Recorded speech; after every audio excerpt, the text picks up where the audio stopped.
Welcome to William & Mary Hall. We're at Kaplan Arena on the campus of the College of William & Mary for tonight's CAA shootout between the Old Dominion Monarchs and the homestanding tribe of William & Mary. Hi everybody, John Castleberry along with Cal Bowdler. And Cal, it is February. We start taking a look at things like standings and first round buys. A very important basketball game tonight.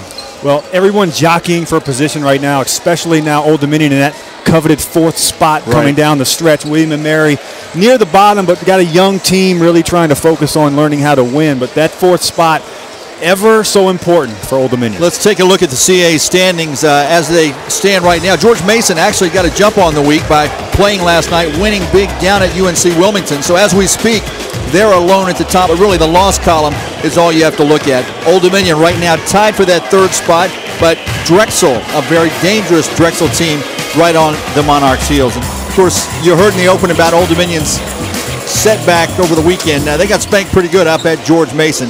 Tonight, I think you'll see them go back to basics. Well, probably go inside to what they do best, the power game where they rely on defense and rebounding.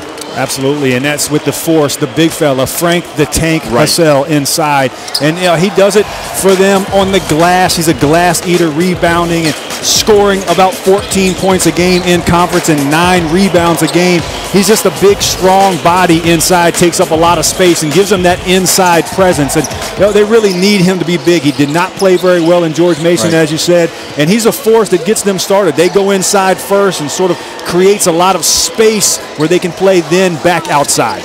This William & Mary basketball team would certainly be categorized as dangerous. Now, we saw them last Wednesday night win in impressive fashion in Harrisonburg at James Madison, and the guy who made them go, well, it was some youngsters that night, but also Quinn McDowell. He had 23 points to lead the way. Well, here's a guy, Quinn McDowell, who's only a junior, still got another year to play, and he is a sweet shooter, can stroke it from pretty much anywhere, can knock it down from up to 30 feet, averaging 15 points a game, 5 rebounds for this team.